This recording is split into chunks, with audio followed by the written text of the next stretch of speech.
Okay, so I don't even know the last time that I enjoyed a Potomac reunion. I don't know, season four? I think ever since then, the reunions were just so tense, were so heavy.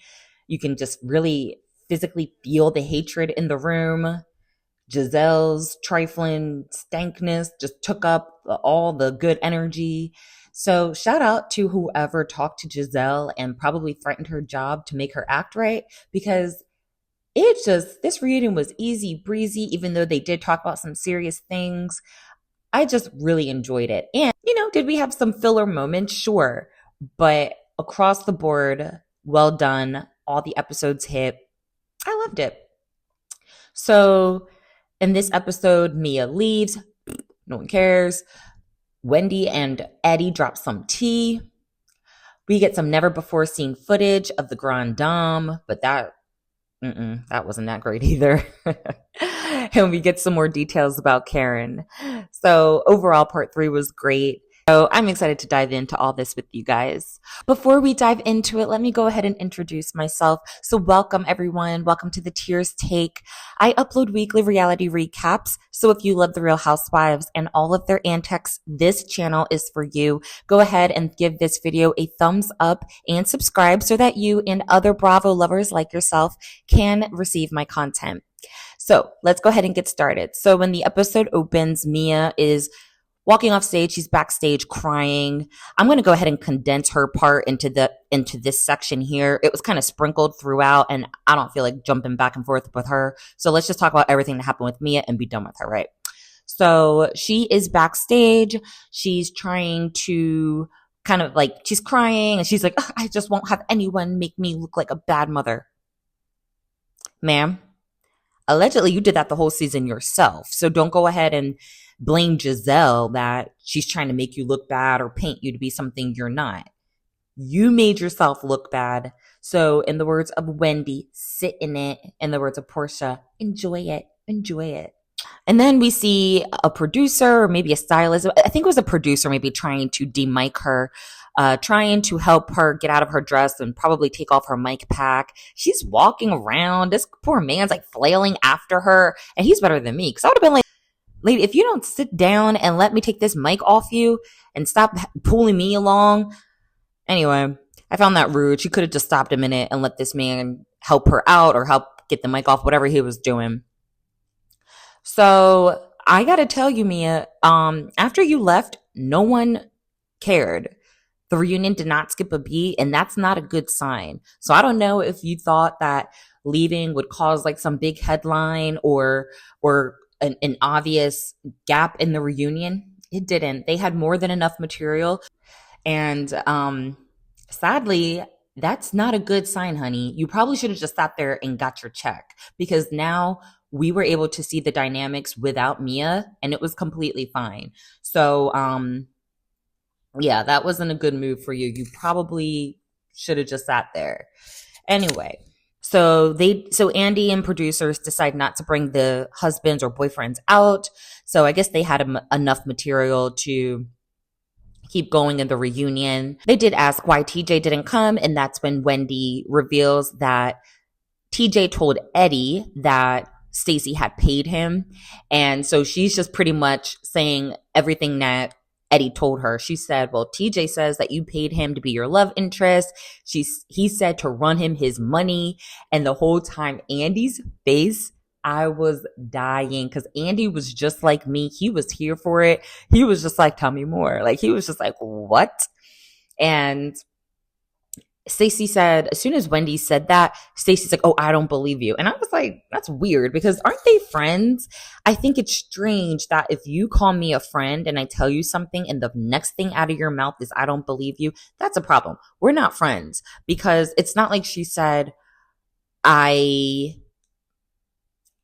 think TJ's lying and that's so weird. Or she didn't put the blame on TJ. She said to Wendy, I don't believe you. That was a problem to me. I was like, that was weird. But I will say, from Stacey's point of view, some people were saying, well, Wendy airing her out wasn't much of a friend either. So I can see it both ways. But if you're calling me a friend and I love you and we're close and and the first thing out of your mouth is, I don't believe you, we're not friends. So anyway, um, so she's like, I don't believe you. Stacey was, or not Stacey, Wendy was like, he says you're in arrears. I was hollering. I love that word, arrears. And so Andy suggests for Stacey to call TJ and was just like, hey, let's just hear it from straight from him. Let's clear it up. This was the first of many attempts to try to get her to directly talk to him. And she says no. So then Andy's trying to throw her a bone. He's trying to throw her like a life jacket, right? And he's like, okay, well, is it possible that you're just not on the same page? And Stacey says, no, I stand in my truth. And Wendy warns her, look, when this airs and production runs that footage of what TJ said, you're going to be looking crazy. And Andy was like, well, why don't we just bring Eddie out? So that's when they start the chant, bring Eddie out, bring Eddie out. And so they're looking like little kids, just like wanting to get into the mess, and I'm here for it. So Eddie comes out. He's excited that he got first chair. He recounts the TJ story, just as Wendy said. He says when Greg and Eddie called TJ, they were like, man, what are you doing? We got to link up when you get back in DC. TJ said, I'm never coming back there again. I'm not coming on that fake ass show with those fake ass people. They didn't invite me. His main issue was the way that he was depicted on the show. And then he says, and that girl owes me money. Stacey owes me money. And you know she was paying me. So Stacey, so that's what Eddie told her and told the group. Stacey still doesn't believe it. She starts to twist and turn the story, and she's like, oh, well, TJ is just hurt. I broke up with him and he's just hurt. And Eddie's like, no, let's be clear. He's not hurt that you guys broke up. He's mad at the way he looks and on TV, and he's mad at the fact that you owe him money and you haven't paid him. And so Stacey still doesn't believe it. She's denying it. She's like, well, I invite him to say this to my face. And then Andy says again, or I think it was Wendy that said, why don't you go ahead and just call him? And then Stacey flips it and says, I don't owe him a call. And everyone's just calling BS at this point because you're having all these opportunities to clear it up and you're not. So that was suspect. And even Andy chimed in kind of like, all right, this isn't looking good. So Eddie leaves and Giselle tells Stacey, no one believes you. And then that's when Stacey's going on her, I don't care. I was like, oh, girl. I don't know. I've been going back and forth with Stacey. Like sometimes I'm like, you're kind of weird, be quiet. And then sometimes I enjoy her delusion. And I'm like, okay, well, with Karen gone, this is kind of a good like substitute of the delusion we all need in each franchise, right? I'm going back and forth with her. She made me laugh later on. So then I was like, oh, dang, I kind of like her. But I don't know, all this denial and all this like weirdness of, did she pay him? Did she not? If she didn't, why not just call him and confront him? All this like weird stuff. She can never answer a question clearly. It's always so vague. It's always just a monologue. It's just, so I don't know. I go back and forth. Let me know below how you feel about Stacey. And do you want to see her come back? So Wendy clarifies that Stacey's character is going to be in question. If she comes back next season and she's talking about, oh, it's cleared up and she wants to move on, everyone's going to be like, girl, we don't believe anything you say now because you've had ample time to clear things up and you haven't been taking it. So now we don't care and we don't believe you. So then Andy gets a call from production. He has 2 updates. 1, Mia has left and she's not coming back. No one cared. And then 2, someone from production is going to bring out a phone that will have the TJ footage for the ladies to see in real time.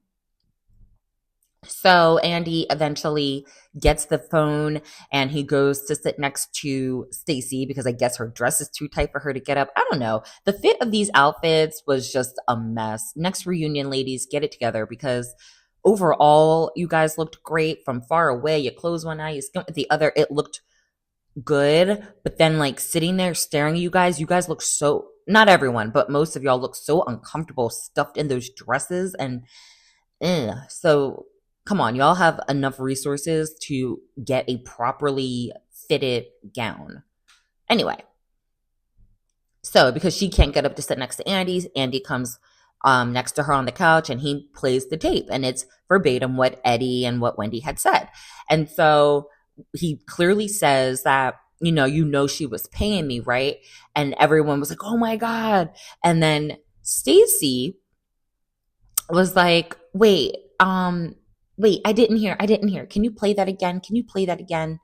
And I was like, okay, you're clearly trying to think of a lie. And I think like it's clear that she didn't want to give any rebuttal to what TJ told Eddie and what, Eddie told Wendy, because she didn't see the footage for herself. And I think she wanted to be very careful not to say too much or to slip up or have any inconsistency with her story. So I think she was really careful to not really give anything until she saw the footage. Once she saw the footage and she was aired out, then she had to pretend that she didn't hear it because she was like, oh, shoot. So she's trying to think, okay, what can I say? What should I say?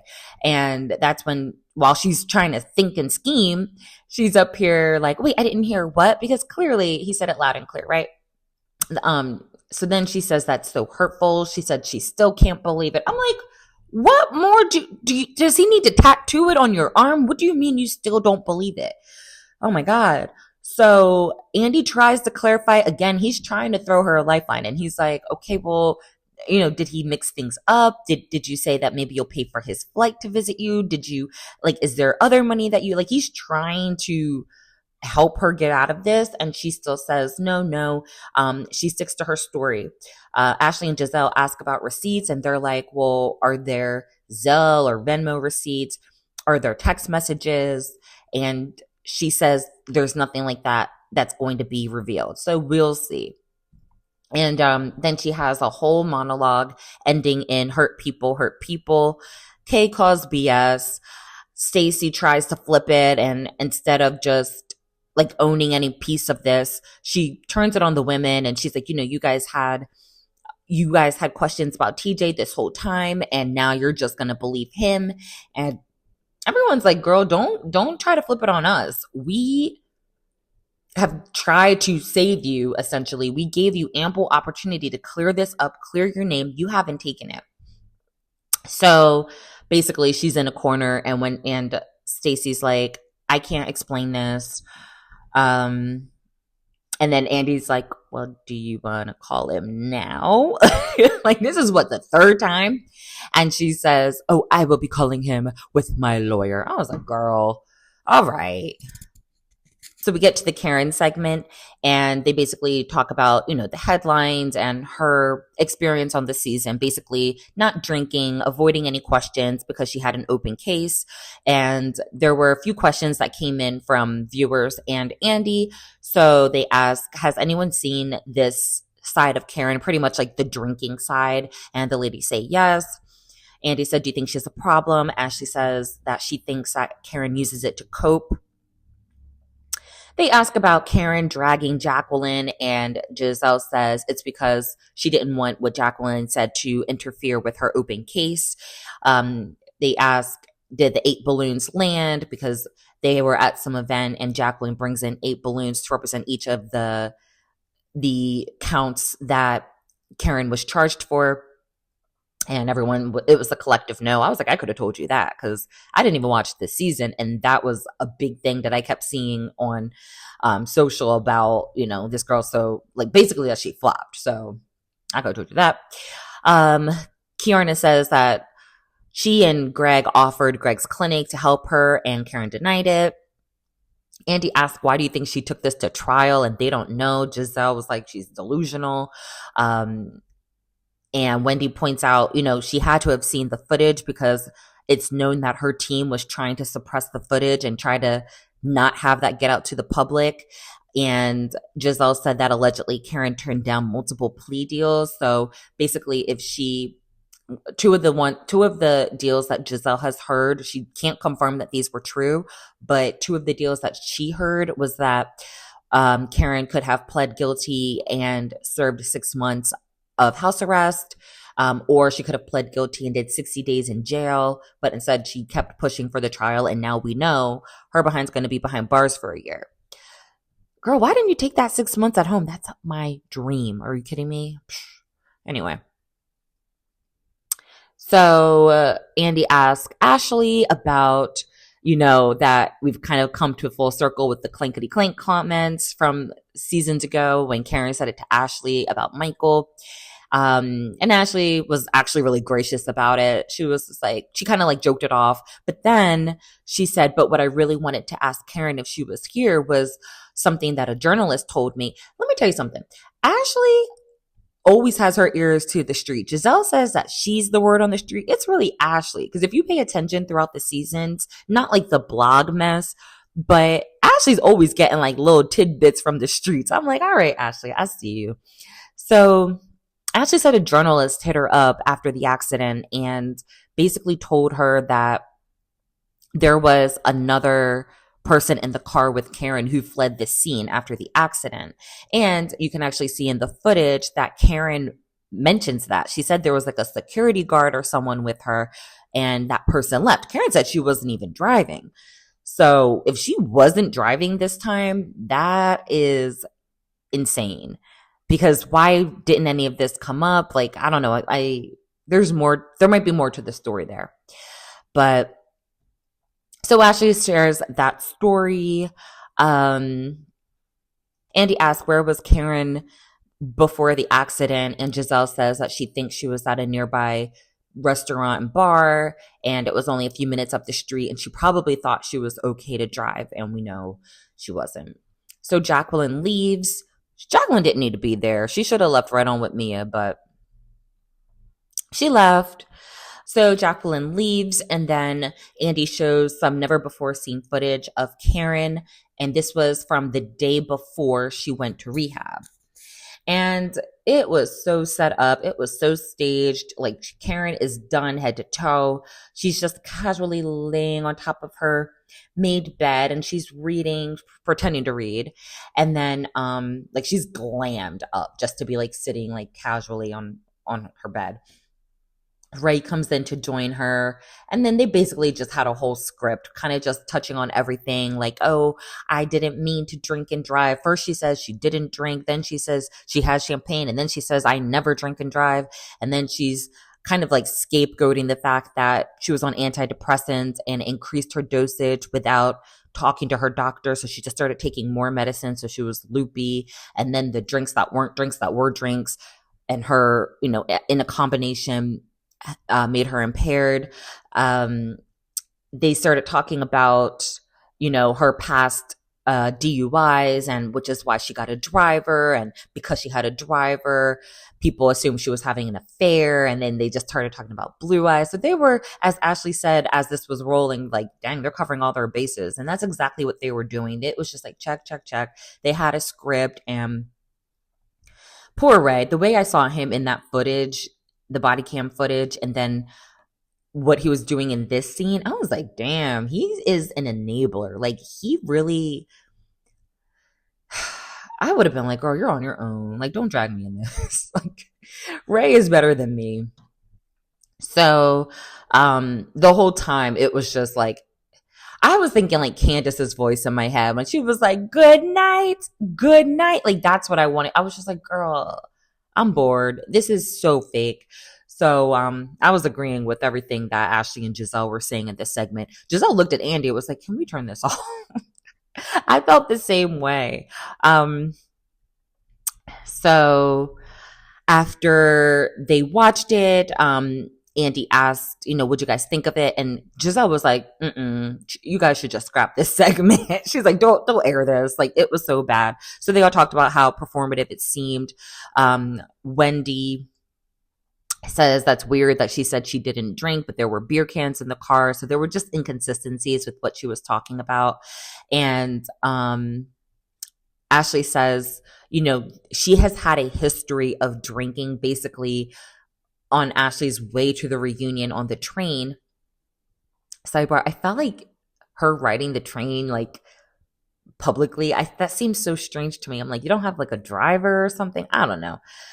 Anyway, So Ashley took the train to New York for the reunion, and she said on the train she started talking to somebody, and she mentioned she was on this show. And when the man Googled it, he saw Karen and said, "Oh, I recognize her.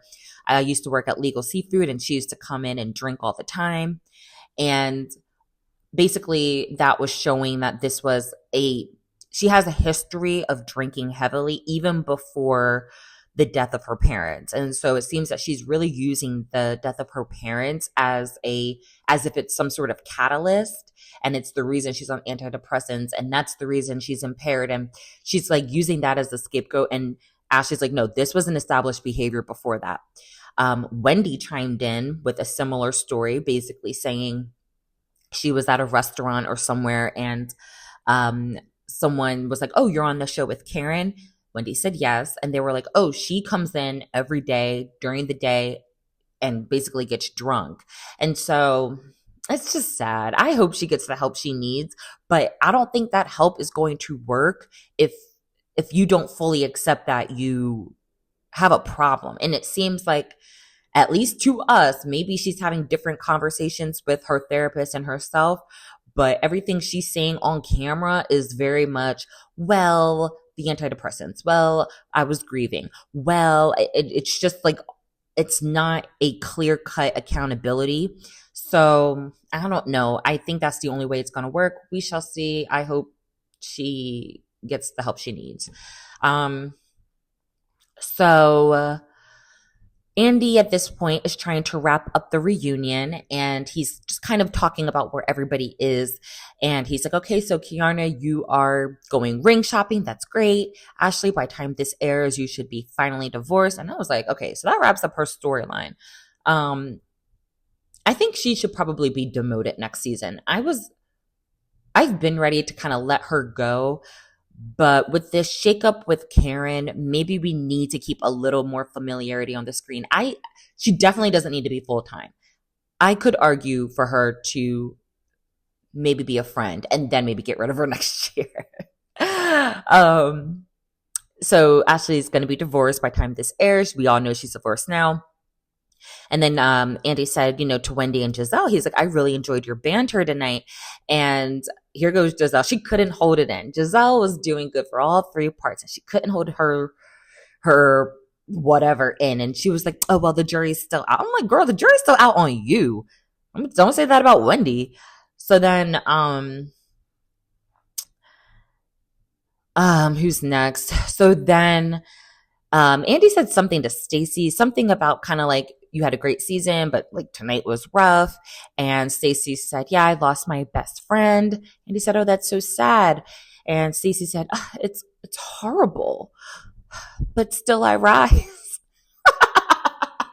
All the women were like, nah, don't bring Maya Angelou into this. Leave her alone. Leave her out of this. Let her rest in peace. Like we don't integrate your foolishness with Maya Angelou. So I was dead. Like, it's stuff like that is funny. So I'm like, okay, well, if we get this Stacey, because she's so like unintentionally funny, I'm like, all right, maybe I can I don't know. I keep going back and forth. With her. So that was like, it was so funny. So then here goes Andy with his journalism degree, the art of the segue. He's like, well, speaking of Maya Angelou, Mia Angelou isn't here. It's like, what? I was like, come on, Andy.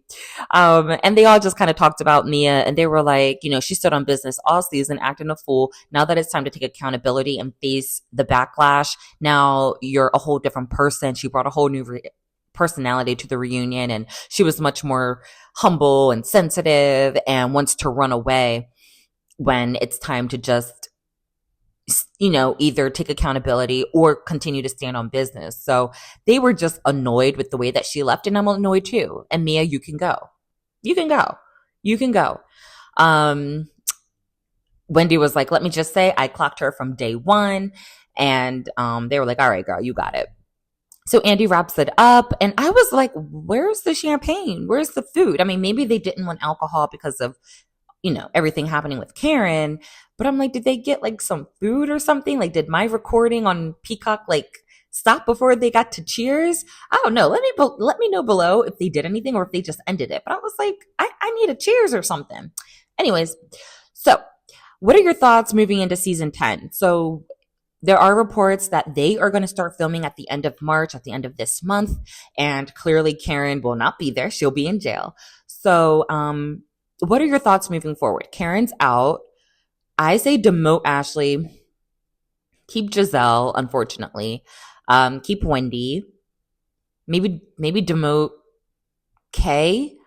Give maybe Stacey another chance, and then maybe add on 2 new housewives or 1 more new housewife. We shall see. But let me know your thoughts of like what the next kind of phase of this cast should look like. And yeah, look forward to just reading them and hearing your thoughts. Please remember to subscribe to the channel to continue to see more of my videos. Please go ahead and give this one a thumbs up. Thank you so much for rocking with me. I really appreciate it. And I'll see you in the next video.